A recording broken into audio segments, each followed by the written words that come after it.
Boa noite a todas e todos os colegas, psicólogos, não psicólogos, interessados em psicanálise, né? A gente está, então, apresentando hoje o nosso convidado, o psicanalista Edson Luiz André de Souza.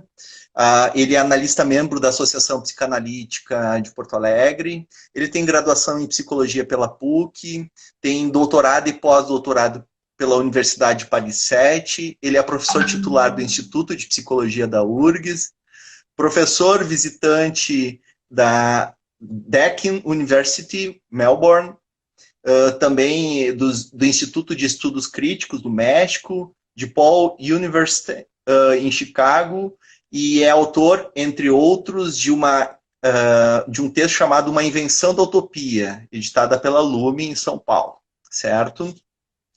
Eu sou, para quem não me conhece, o meu nome é José Ricardo Kreutz, eu faço parte dessa gestão do Conselho Regional de Psicologia. Atualmente também sou professor da Universidade Federal de Pelotas e a minha função, além de auxiliar aqui na comunicação, né, na comissão de comunicação, é também eu presido a comissão de formação do Conselho Regional de Psicologia. Então, essa é um pouco a minha atuação. E atualmente estou afastado da docência porque estou fazendo um pós-doutorado aí no pós-graduação em Psicologia Social Institucional da URGS também. Então, assim, essa é a nossa 10ª edição do CRP Convida, né?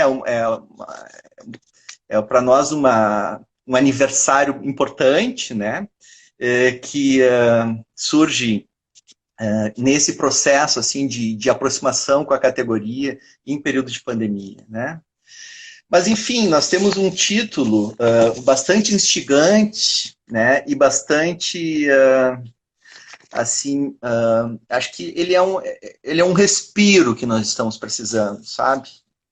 De iniciar uma conversa pensando na esperança, pensando no inominável, né?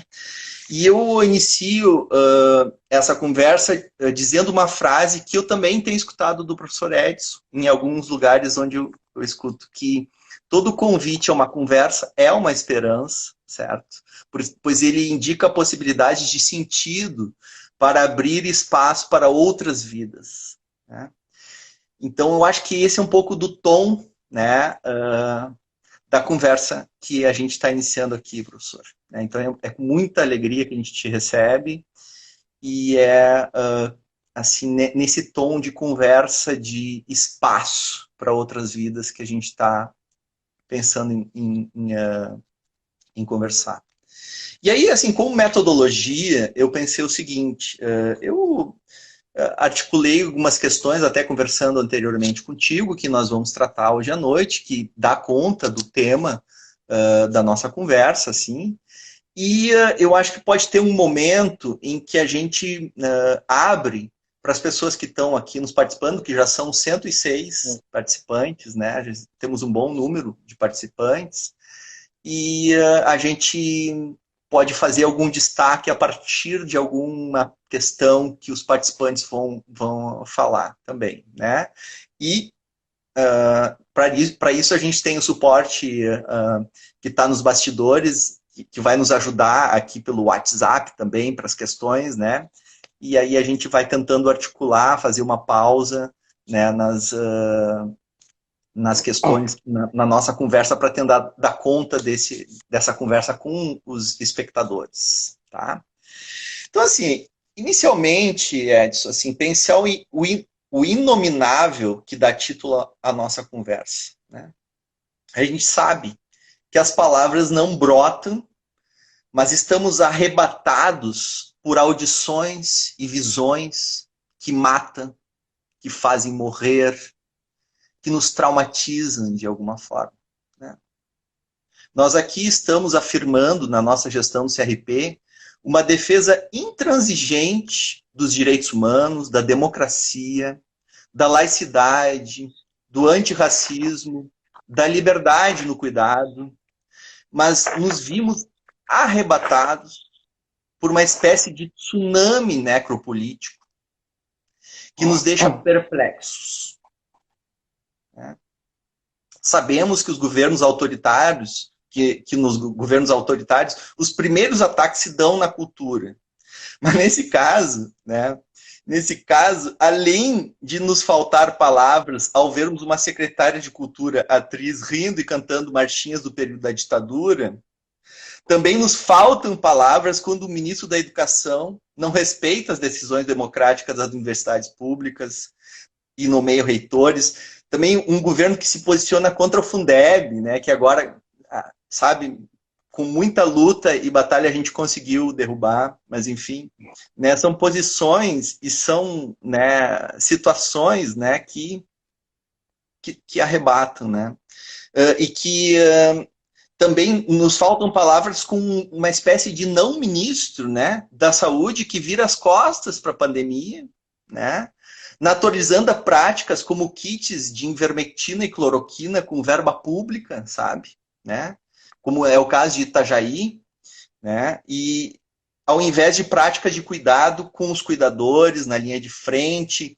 e práticas científicas com por exemplo, como o isolamento físico, eu não digo social, porque afinal acho que o social a gente está super bem, né, nas redes, mas o isolamento físico tão necessário para a gente fazer esse enfrentamento. Então, enfim, parece que essa é a perspectiva macro, Edson, daquilo que é o inominável, assim, sabe? É o inominável, né? Ao qual o nosso sistema conselhos, eu acho, está mais diretamente na linha de frente, né? Mais diretamente exposto, tentando responder, né? A essas questões, certo?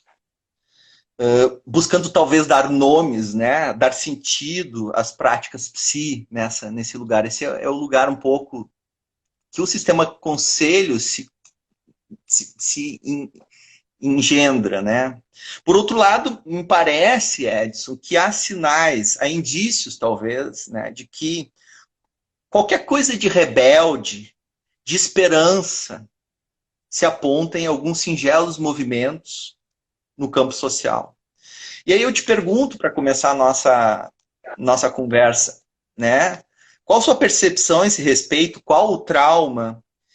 Como ele se apresenta? Como a psicanálise lê esse trauma? E como propõe indicadores de esperança? Certo. Bem, então, Ricardo, muito obrigado aí por essa apresentação inicial e essa tua fala inicial tão importante, né? Já situando um pouco o contorno do espírito assim dessa conversa, porque uma conversa a gente inicia com um desejo de conversa, né? Uma ideia em mente, mas ela vai para onde a conversa nos leva, né? E talvez seja esse a primeira reflexão, né? Esse desejo de conversar, né? Então eu queria agradecer muito o convite, né? E do Ricardo, da Roberta, né? Que eu tive também o prazer de umas conversas anteriores, né? Para pensar nesse encontro. Ana Luísa, querida, que me fez o convite. Enfim, acompanho muito o trabalho de vocês, né? Participei também um pouco mais à distância, mais da eleição, que foi um momento bem importante, assim, né? De conquista, assim, desse lugar diante da catástrofe que estávamos vivendo.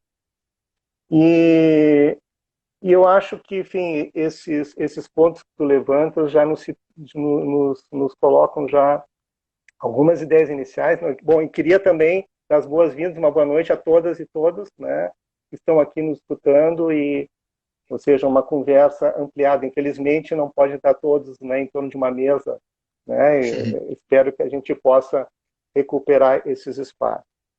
Mas, enfim, o primeiro ponto aí que tu levanta, que me parece muito importante, e tem muito a ver com o nosso trabalho, né, como psicólogos, terapeutas, psicanalistas, é que nós trabalhamos com a linguagem, né?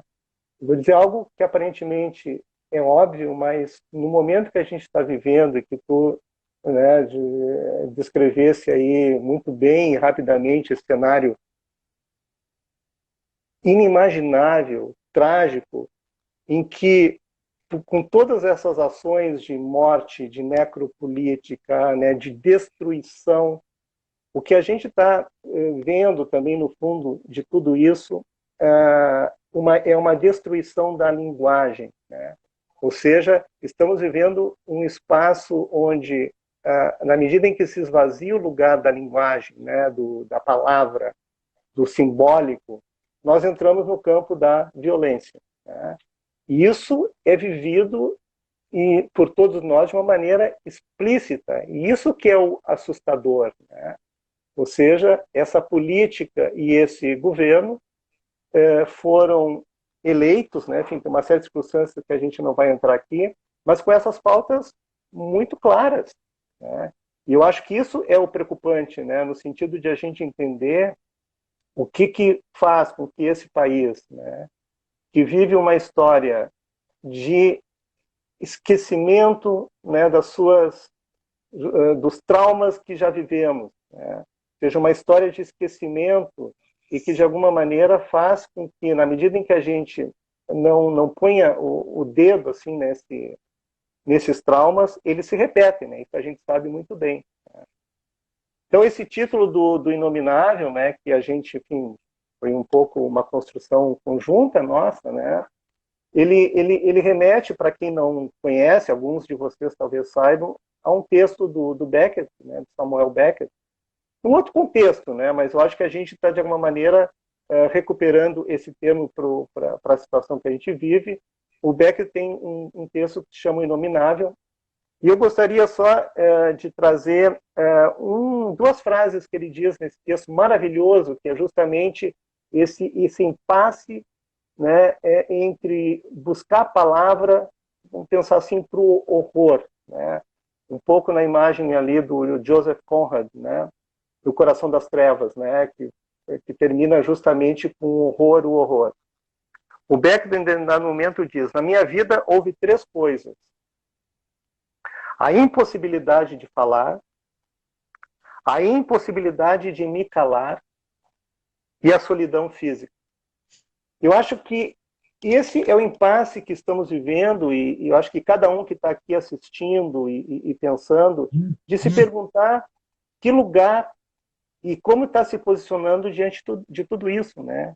O que está sendo possível dizer, o que não está sendo possível dizer, o que é imperativo dizer, mesmo não sabendo o que.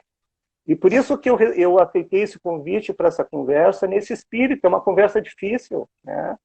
Embora tenhamos o título Esperança, né, no título, né, como ensaiar uma esperança, eu gostaria de sublinhar justamente a palavra ensaio, né? Não se trata de uma afirmação de uma esperança, porque, não sei, isso vai depender justamente da nossa posição de hoje para abrirmos ou não abrirmos uma esperança. E o que eu sublinharia ali é que a esperança, ela também morre, né?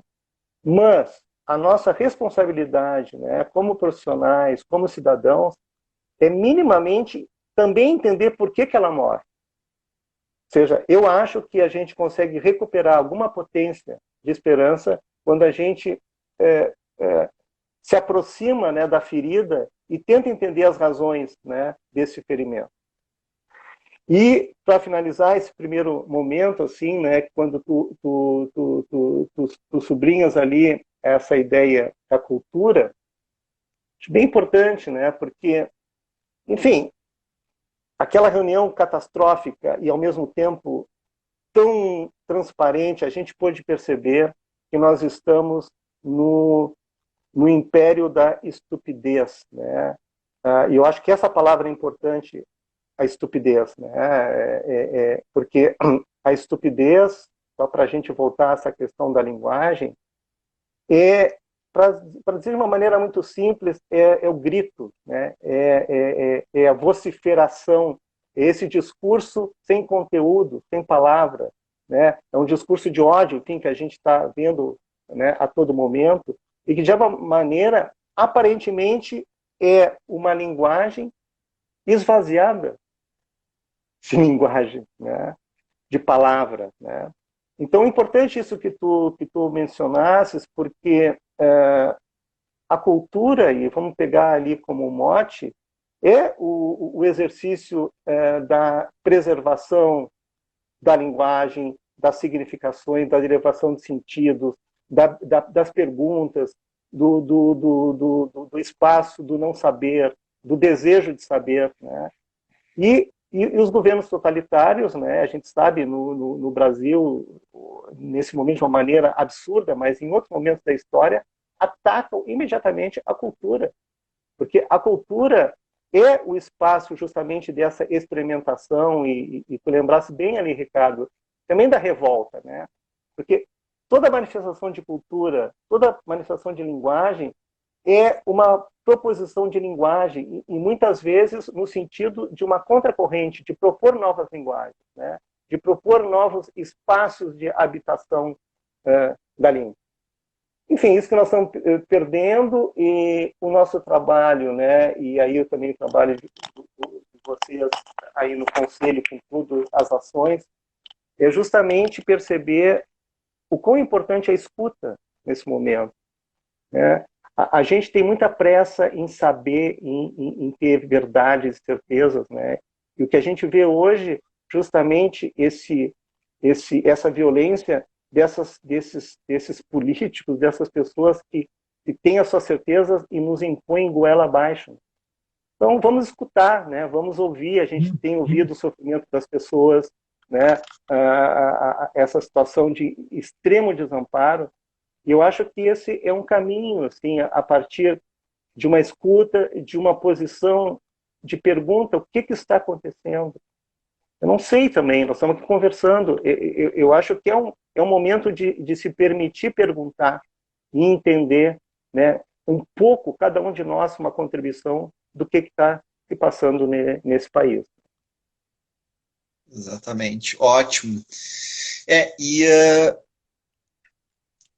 ao mesmo tempo, assim, eu acho que tu vai construindo possibilidades pelo teu trabalho, né, de nos dar sinais, indicadores de rebeldia, né, por dentro da cultura, né? Então, eu queria pedir que tu nos apresentasse, talvez, aqui algumas imagens, né? E a gente, só para vocês entenderem, eu e o Edson, numa conversa anterior, a gente combinou assim, que tem algumas imagens que ele já vem trabalhando que são importantes assim para discutir um pouco como que a gente pode, enfim, produzir algum sentido, né, frente a esse inominável, e como que os próprios contextos insurgentes, revolucionários, culturais, acabam nos dando esses indicadores. E ele escolhe algumas imagens de forma muito especial, né?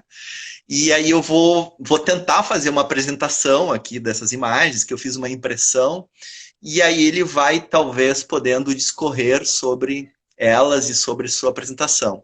Então, metodologicamente, vamos fazer assim, Edson. Tu diz a imagem que tu quer falar primeiro, e eu tento botar aqui na frente, e a gente vai construindo esse bate-bola aqui, tá? Maravilha, puxa, essa é uma artesania linda, assim, é a primeira vez, né, que eu faço dessa maneira, e tem uma certa Eu beleza, também. né, nesse artesanato. Mas, enfim, nós podemos começar com a imagem ali de Copacabana, talvez, e que eu, enfim, eu trouxe alguns artistas que eu acho que são emblemáticos de algumas questões que a gente está vivendo. Mas eu gostaria de começar com essa imagem que todos devem ter acompanhado, né, em Copacabana, onde havia essa manifestação dessa ONG, né, Rio da Paz, e eram 100 cruzes, né, na beira da praia, e em determinado momento um senhor que havia perdido semanas antes um filho de nome Hugo, de 25 anos, né, e eu faço questão dessa nomeação, porque nós, nessa experiência que estamos vivendo, trágica, né, a gente incrível, né? 80 mil mortos, né? E é quase como se a gente precisasse lembrar que é um, mais um, mais um, mais um, mais um, né? Esses números, eles, de alguma maneira, nos fazem, às vezes, perder nessa dimensão do singular, né? Que, enfim, que é muito importante. E por que que eu pensei assim nessa imagem? Acabei escrevendo um pequeno texto, né, sobre isso, porque um outro senhor, né, que está ali no fundo, vocês podem ver, entra em cena e começa a derrubar as cruzes, né? Justamente nessa incorporando esse Brasil, né, a parte desse Brasil que quer destruir a própria morte, né? Que é a destruição da destruição, né? Ou seja, mesmo esse momento tão importante, né, que é o culto aos mortos, esse processo de luto, ele tem sido vivido com esse desprezo, né, enfim, ficou clássico essa expressão do e daí, né? Bom, Márcio Santos, um taxista, entra em cena e começa a recolocar as cruzes no lugar, né? Isso é muito importante. Para mim, essa é uma das cenas emblemáticas do que nós estamos vivendo desses dois Brasis, né, desses dois países. Ou seja, o Márcio, para mim, é Antígona, né? Vocês, não sei se vocês têm presente a fala da Antígona no texto do Sófocles, né? Que Creonte, que impede que Antígona, né, possa enterrar o seu irmão, diz: mesmo o inimigo, mesmo depois de morto, continua sendo meu inimigo, né? E a Antígona, lá no texto do Sófocles, responde: eu não vim aqui para semear o ódio, mas para cultivar o amor, né? E ela vai lá e enterra o irmão, né, como um ato de amor e respeito. Então, podemos passar para outra imagem, que é ali do Cristo Redentor, que para mim essa fotografia é uma espécie de memorial que eu chamaria temporário, né, efêmero, um memorial mínimo, e que eu fiz questão de trazer porque isso para mim é onde se abre alguma esperança de memória, né, que a gente possa ter um compromisso e uma responsabilidade de narrativa, né, que é justamente o processo de luta, é poder narrar essa perda e que ela fique registrada, né? Certamente o que a gente está vivendo tem a ver com esse resto traumático da ditadura militar, que nunca foi resolvida, e eu realmente não vejo esperança que a gente não passar limpo essa história, né? Houve essa tentativa da Comissão Nacional da Verdade como um projeto muito importante e que de alguma maneira não foi adiante, mas a cena de hoje tem conexão justamente com essa relação que a gente tem com os nossos mortos e sobretudo, as pessoas assassinadas, ou seja, mortas de maneira violenta. Essa outra imagem também, para mim, é um memorial, e é muito incrível, né, porque é uma fotografia, mas que tem essa função de memória desse país tão carente de memoriais. Vocês veem ali a Camila, né, que é uma moradora de uma comunidade no Rio de Janeiro, logo depois do assassinato eu não sei se foi da Ágata, eu acho que foi da menina Ágata, são tantos, né, nomes diariamente, e ela foi pro Alto do Cristo Redentor com seus 4 filhos, né, filhas e filhos, de uma maneira muito singela, com um papel onde está registrado o nome de crianças que morreram, né, vítimas de operações da Polícia Militar no Rio de Janeiro.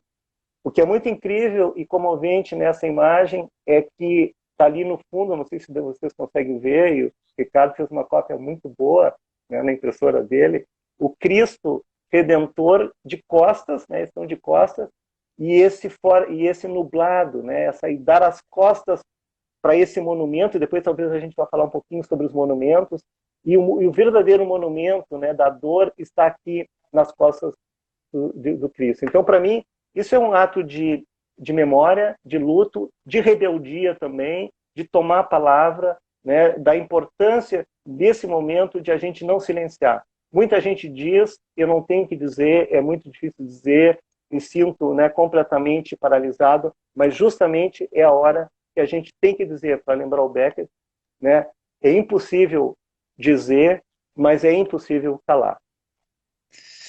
E eu acho, professor, que também tem, acho que uma questão que também tu já falou em outros momentos, que eu acho muito importante, de que talvez o indício da esperança esteja nessa destruição, uma reconstrução, né? Porque essas manifestações culturais, né, produzidas nessas imagens, elas nos dão bem essa dimensão de a gente não repete o trauma. Aí, usando uma expressão deleuziana, a gente repete uma diferença, né? A gente, né, constrói a partir do trauma uma diferença e uma produção de um outro sentido, né? E eu acho que essas imagens elas são muito significativas nesse sentido, assim, de nos dar esses indícios de esperança, né? E ver como que, né, não é um saber acadêmico muitas vezes que a gente espera ou da ciência. Agora se fala muito na ciência, né, como, e de fato precisamos, né, do conhecimento científico para pensar e enfrentar essa questão da pandemia, enfim. Mas talvez o enfrentamento e a rebeldia social presente nessas formas de manifestação nos dão outros indícios importantes e talvez seja essa perplexidade que não nos permita, né? Então é muito legal, muito lindas essas imagens, né, que você escolhe. Perfeito. Enfim, só pontuar isso que tu dizes e me associar a esse pensamento de que a destruição, né, ela se reitera, né, isso no sentido negativo, quando justamente nós calamos diante do trauma. Então, quer dizer, o esforço de dizer algo, né, apesar da dificuldade ou da impossibilidade, é justamente esse trabalho de tirar o trauma do seu lugar, né, de não vivê-lo numa condição de paralisia. E vamos trazer então mais duas imagens aí que eu acho que remete a esse pensamento de destruição, reconstrução, porque tem um lado, vamos dizer assim, da destruição, né, vamos colocar entre aspas, que é importante no sentido de mudar também algumas coisas, né? Eu não sei se a palavra melhor seria destruição, mas justamente a gente não tem que enfrentar o conservadorismo, né? Ou seja, essas coisas estagnadas que se repetem, se repetem. Então é preciso sim também mudar essa maquinaria, essa lógica de funcionamento social que nós estamos repetindo. A história da escravidão continua, o racismo continua, a exterminação dos indígenas continua, a destruição das nossas riquezas continua, justamente nessa sequência traumática em que, apesar de nossos esforços, ainda não foram suficientes, né, justamente para fazer essa marca. Eu vou mostrar a imagem de uma artista que eu gosto muito da Guatemala, né, Regina Galindo. Uma é a do tanque ali primeiro, né, e eu queria, não sei se dá para ver, é um vídeo, na verdade, em que essa é uma artista que vale a pena vocês olharem, pesquisar na internet, Regina Galindo. Eu acompanho, vou mostrar dois trabalhos dela. Esse é um vídeo que é muito impressionante, em que é um tanque de guerra, né, como vocês estão vendo, que vai perseguindo e ela vai correndo e a gente vê esse momento de sufoco, né, do tanque quase atropelá-la, ela para, olha e o tanque vai atrás, né? Um pouco como uma imagem emblemática, né, desse momento que a gente está vivendo, né, de estar correndo, fugindo de algo. Enquanto o Ricardo deixa ali a imagem, eu vou trazer aqui um poema muito lindo do Primo Levi e que tem a ver com construção e destruição, né? Eu acho que esse trabalho que a gente está fazendo a todo momento de ter que ali tecer, né, essas feridas, esses cortes, né, feitos a faca, né, a tiro, esses buracos, de alguma maneira, nós temos que ali, de alguma forma, cuidar dessa ferida, né, de poder construir em torno desses buracos. Olha que bonito um texto do Primo Levi, você sabe, né, que esteve em campo de concentração, e um sobrevivente, né? Eu acho que todos nós somos sobreviventes de alguma maneira, né? Ou estamos tendo que lidar com essa sobrevivência que não é só do vírus, né? Dessa pandemia política e absurda, né? Porque o vírus, a gente sabe, enquanto em outros lugares, com outras lógicas de política, o destino tem sido diferente, né? Quer dizer, é o mesmo vírus, mas não é o mesmo contexto em que isso está acontecendo. É um poema que chama Aracne, né? Aranha, do Primo Levi, de 1981, uns momentos, dos últimos textos dele, vem a morrer um pouquinho depois. Diz o seguinte: Aracne, tecerei outra teia para mim. Paciência. Tenho paciência longa e mente curta.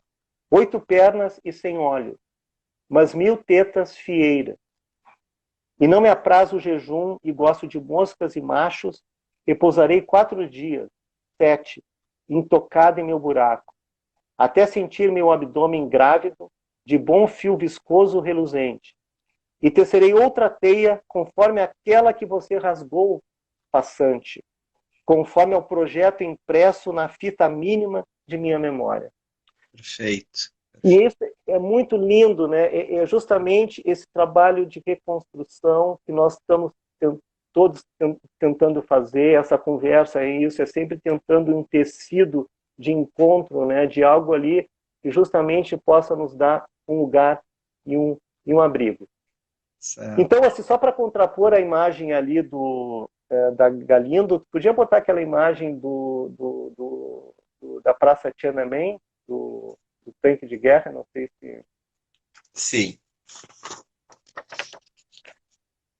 Enfim, trago essa imagem clássica como um diálogo já associativo, né, a partir aqui dessa conversa, o que aconteceu na China, né, lá em Pequim, onde um anônimo, um sujeito anônimo, né, um pouco ali como o Márcio Santos, né, que entra em Copacabana, é um pouco essa posição, né? Ele ali, de forma corajosa e de alguma maneira sustentando uma posição que muitos ali não estavam conseguindo, ele para uma fileira de tanques. Isso é muito impressionante, nunca se soube quem era essa pessoa, mas para mim essa é uma imagem emblemática ali do que o Ricardo lembrou há pouco, do que é esse espaço de tirar para frente do tanque e parar de correr e fugir dele, sabe? Eu acho que a gente também tem que resgatar na nossa história os inúmeros levantes que aconteceram. Eu acho que houve espaços e há espaços de revolta.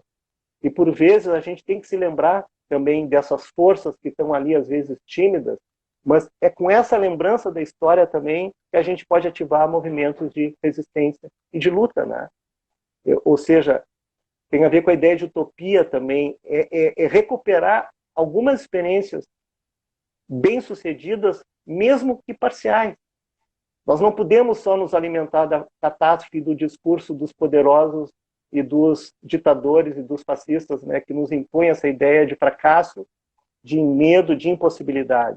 Né? E nos produz essa sensação de tristeza, de melancolia, né, que a gente vê que as pessoas estão vivendo.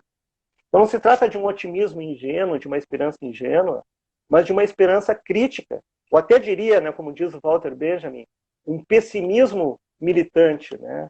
Ele diz, em dado momento, é preciso organizar o pessimismo. Talvez seja isso que a gente precise, né? Estarmos juntos para poder ver esse cenário trágico, mas como essa pessoa ali, anônima, que foi capaz de parar uma fileira de tanques, porque o soldado que estava ali parou também. Ou seja, esse que estava ali dentro do tanque também faz parte dessa máquina de guerra. E nem sempre ele obedece ordens, mas nem sempre talvez ele pense igual ao comandante que está ali no gabinete mandando massacrar as pessoas. Né? Então esse também é um trabalho que a gente tem que fazer. Eu acho que é interessante, eu estava pensando na aranha, né? O quanto ele é aranha ali, né? Porque dizer, a gente não é a gente é uma multidão, a gente agencia uma multidão, né? A gente agencia uma rede, uma teia. Então aquela pessoa na frente do tanque, ela não estava mais falando apenas no singular, né? Havia um plural Exatamente. enorme, e essa é a força, essa é a potência, né? Assim como Exatamente. aquele senhor em Copacabana, aquele taxista que para o seu trabalho e, e assim meticulosamente vai reenterrando as cruzes, não com ódio, né? Exatamente. Não com É, ódio. Ele inclusive ele fala diz isso, ali né? que ele não estava impedindo o outro de destruir, ele não foi para o confronto direto, mas se ele derrubar 100 vezes, eu vou recolocá-la 100 vezes. 100 É, vezes, então, né?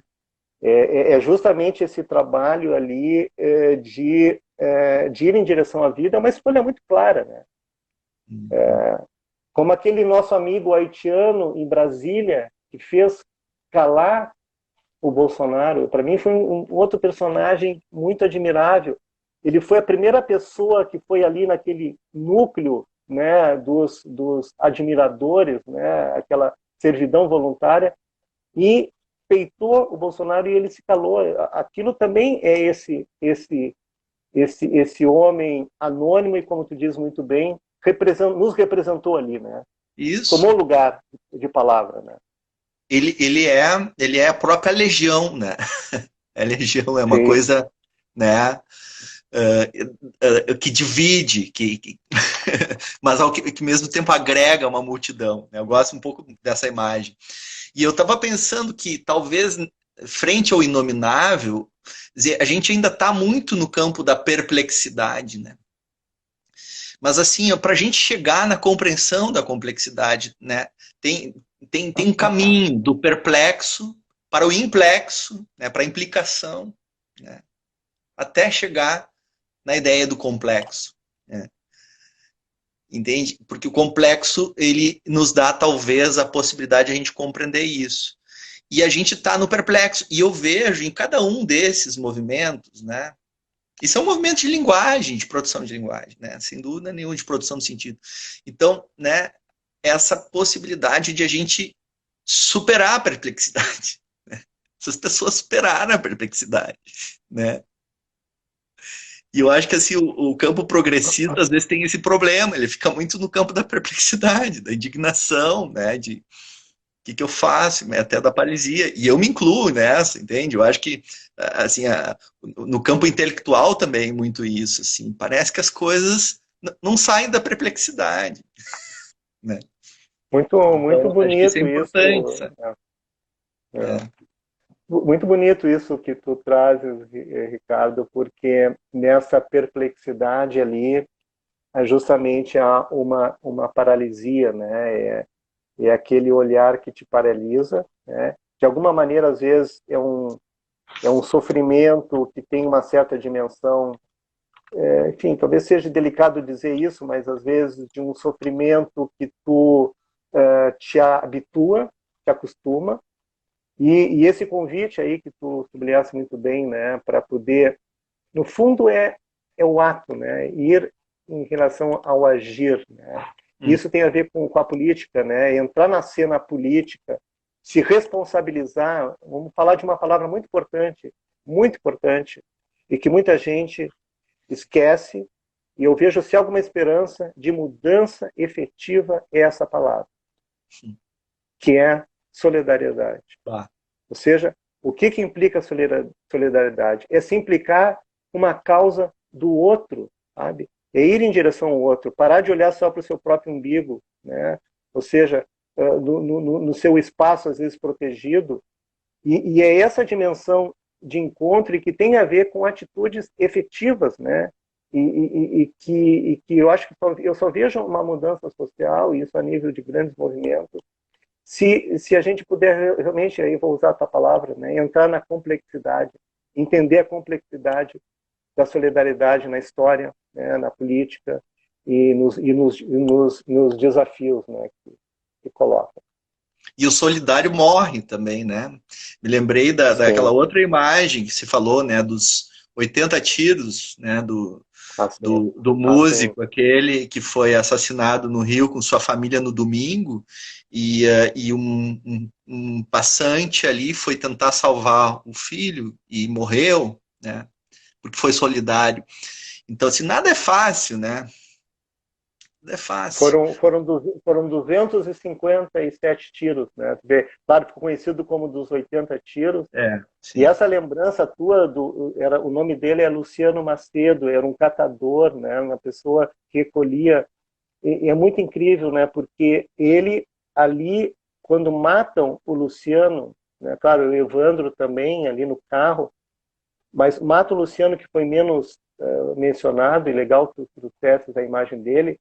Na verdade, é a morte do solidário, né? Da solidariedade também, né? Isso que eu falei antes, né? Uma duplicação da destruição, sabe? Como se não fosse suficiente. É o horror, né? É o apocalipse final, né? Que o Spike Lee agora, não sei, eu acho um filme tão lindo, e como esses filmes também nos abrem caminho, né? Esse último filme do Spike Lee, né? Destacamento Blood, né? Em que ele coloca então cinco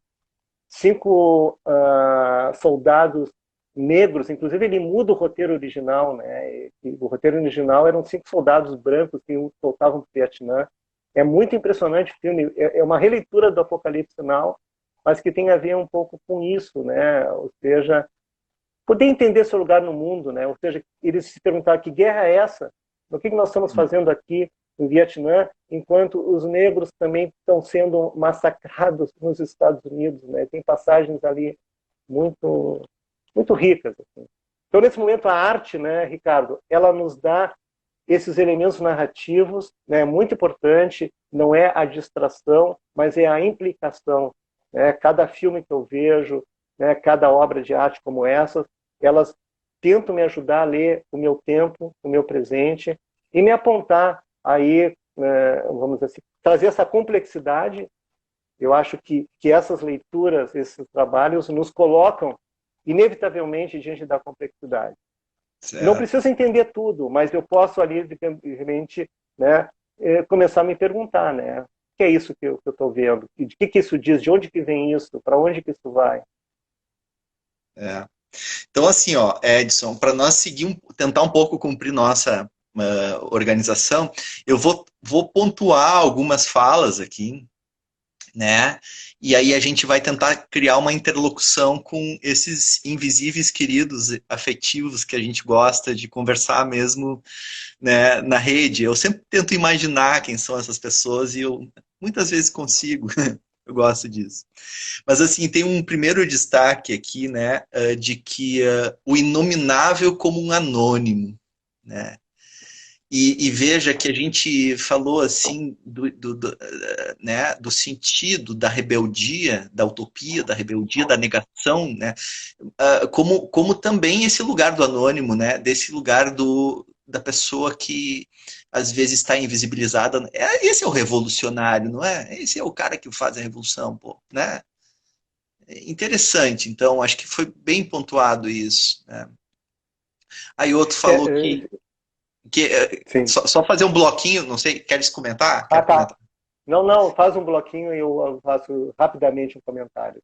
Tá.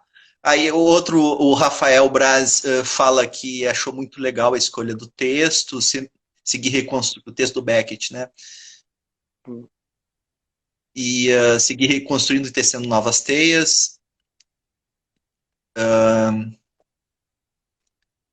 Aí a Alice fala do discurso perverso de denegação e negação, com desprezo ao sujeito que sobrevive aos seus mortos, né, para esse Uhum. governo. Só vale contar o número de mortos. Uhum. Nesse campo atual de batalhas em ruínas, precisamos formar exércitos de sonhadores, diz Electric Textures. O nome do login dele é Electric Textures. Aí muitos elogios, né, à nossa conversa também. A Cristina Schwartz, nossa colega conselheira, fala da solidariedade, como pautar a vida a partir da nossa perspectiva coletiva. Enfim, temos aí alguns caminhos, assim. E todos, pelo que eu percebo, captaram essa construção de não ódio, de produção de sentido pelo não ódio. Talvez seja um indicador aí, talvez que possa nos dar algumas pistas, né? Mas, de repente, comenta o bloquinho e depois eu tenho uma proposta final para ti, porque nós já estamos Tá bom. com os 12 últimos minutos e eu acho que, Tá né, brincando? É mesmo? Ah, então, faça rápido essa 1 hora. Mas, ao mesmo tempo, assim, eu acho muito. que tens como fazer um comentário dessas observações, né, dos nossos pesquisadores, que estão, inclusive, pelo que eu percebo, muito concentrados, muito conectados, assim, né? Eu acho que é um bom indicador, assim, de uma escuta, assim, importante. Eu vou responder muito rapidamente, enfim, não sabia que era 12 minutos. Eu vou te pedir que tu ponha a imagem da caixa ali, da menina do Pau Brasil, que enfim, eu vou responder com uma imagem que é um trabalho do Eduardo Frota, que, que, que Essa tem aqui. essa aí, e que tem a ver com essa questão, né? Isso, tem essa menina, são 27, é um artista cearense que eu gosto muito, acompanho. São 27 caixotes, onde cada o número de estados brasileiros, ele coloca uma revolta, né, que aconteceu no Brasil e propõe para as pessoas plantarem mudas de pau-brasil, né?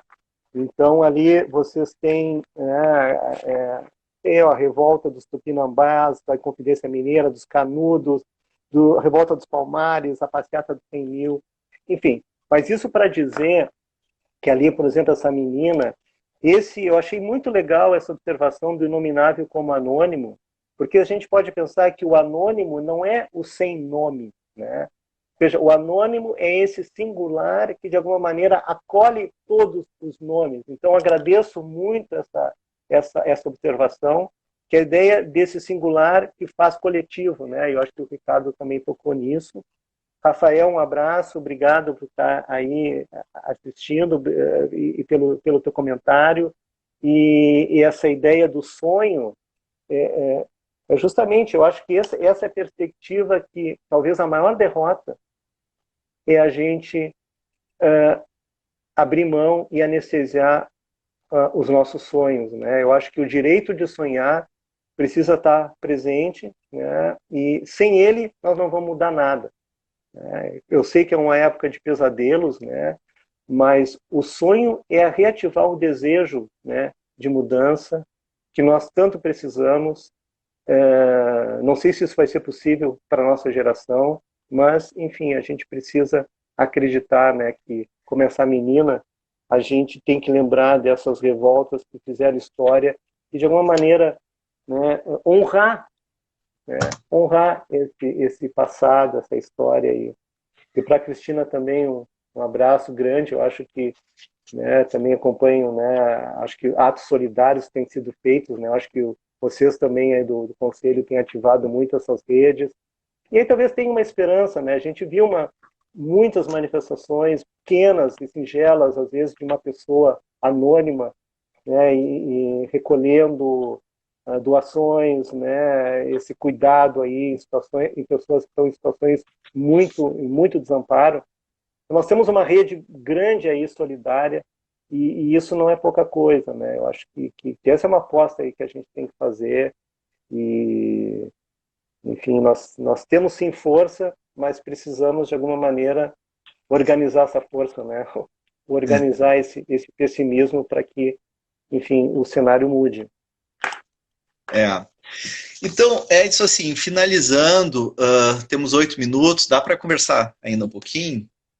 Eu queria que tu nos apresentasse também um dos teus últimos trabalhos, que eu estou nominando ele como um transpandêmico, que é esse, né? Essa tua colaboração na produção que eu chamo de transpandêmico na obra Uma Pausa na Luta, organizado por Manuel Ricardo de Lima, lançado agora no inverno de 2020. E aí eu digo assim, né, para te provocar, que tem qualquer coisa na literatura que dá sentido aí, né, ao que é esse inominável, né? Quando se fala em literatura, eu me lembro muito do prólogo da Crítica e Clínica, onde Deleuze fala dos limites, ou talvez o inomináveis, né? Quando ele nos diz, o limite está fora da linguagem. Aliás, o limite não está fora da linguagem, ele é o seu fora. É feito de visões e audições não linguageiras, mas que só a linguagem torna possíveis. Por isso, há uma pintura e uma música próprias da escrita, como efeitos de cores e de sonoridades que se elevam acima das palavras. É através das palavras, entre as palavras, que se vê e se ouve. Beckett fala em perfurar buracos na linguagem para ver ou ouvir o que está escondido atrás. De cada escritor é preciso dizer, é um vidente, é um ouvidor, mal visto, maldito, é um colorista, um músico, né? E um pouco, eu acho que essa coisa de furar a pandemia, de transpandemizar, entende? Né? Por essa pausa, talvez, um pouco, assim, uma leitura en passant que eu fiz, e eu gostaria de que tu apresentasse essa obra, talvez, para, assim, finalizar, porque eu acho que por aí é que está a esperança, sabe? Né? Tem qualquer coisa de rebeldia nesses novos sentidos, nessas imagens que a gente está vindo, que a gente tem que sair daqui hoje, talvez, né, com um pouco dessa potência de novo, reavivada, que para além da perplexidade, nos convoca para uma implicação e uma complexificação e uma problematização das questões, entende? Então, enfim. Muito obrigado, Ricardo. Isso me fez, enfim, isso que tu falou, é muito lindo também essa passagem que tu trazes, né, do Deleuze e justamente essa ideia do furo, né, como quebrar essas superfícies monocromáticas absolutas, né, desse terreno da certeza, né, todo absoluto é massacrante, toda generalização é falsa, né? Ou seja, é justamente abrir espaço para a diversidade, né, para o dissenso, para podermos discordar de algo.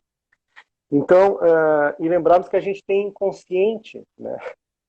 Ou seja, hoje, por exemplo, eu diria que até a partir da psicanálise, enfim, mas de outras práticas da psicologia, não há política sem inconsciente. Isso é um Mauro Mendes Dias, né, que eu acabei de ler um livro dele, Um Discurso da Estupidez, esse fim de semana, enfim, que me tocou muito. Esse livro, Uma Pausa na Luta, para todos que estão assistindo, ele é um livro gratuito, tá? Ele pode ser baixado entrando na editora Mórula. É um projeto do Manuel Ricardo de Lima, né, que é um amigo, querido, um poeta, justamente essas pessoas que a gente sempre quer ter perto, né, porque sempre está nesse fronte justamente do pensamento. E ele resolveu convidou 70 poetas para enviarem um poema, né, e um pouco dentro dessa ideia de pausa, né, que ele vai retirar, né, lá do Pasolini, na passagem, mas que não daria tempo para falar. E é muito incrível, muito lindo, justamente isso que tu sublinhas, essas manifestações, essas 70 leituras, né, desse momento, e essa expansão da linguagem, que aí dá esperança, né, de tu ver que nesse jogo de linguagem, né, tu usou ali essa ideia do limite, bonito, é jogar a linguagem no seu limite, né? Esgarçar a linguagem no seu limite, no seu espaço de revolta, mas justamente para preservar a linguagem, né? Não é um fora da linguagem. E lembrei do filme Limite, do Mário Peixoto, né? que é um dos primeiros filmes brasileiros, mas justamente esse espaço da experimentação, né? Então, esse livro, ele, de alguma maneira, mostra que nós não podemos ficar ali perplexos, né, usar a tua contribuição, diante desses discursos fechados, congelados, né, e que nos silenciam, né, o que a gente ouve desses políticos, desses falas de ministro, daquela reunião Enfim, aquilo é o que há de contra-linguagem, né? Aquilo não é linguagem, aquilo é um balbuciar sem palavras, sem pensamento, né? Como se fossem ali, né? Um grupo de feras idealizando uma destruição, né? Não, é Um minuto, justamente poder... um minuto para Então nos é isso. despedir, Edson. Um Bom, minuto. é, Vamos é nos uma despedir pausa. rapidinho, galera. Então tá, eu agradeço, né? Eu acho que essa conversa foi uma pausa na luta, né? E como eu escrevi nesse livro, num prefácio, a pausa não é trégua. Nós não estamos no momento de trégua, nós estamos no momento de luta.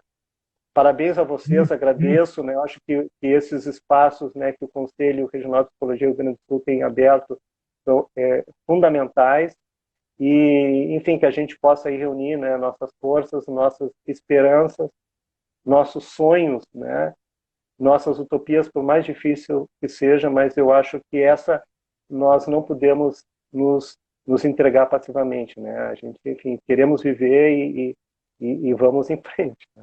Obrigado, viu, Isso Ricardo, aí, aí. pela conversa e pela Querido, ó, Roberta também. 25 segundos ainda para despedida aqui, as tecnologias já estão anunciando. Então, assim, ó, gente, muito obrigado pela excelente audiência, né, e qualificada audiência pelas questões. A gente poderia ficar mais uma hora conversando, abrindo novos mundos, construindo novos sentidos, né, assim,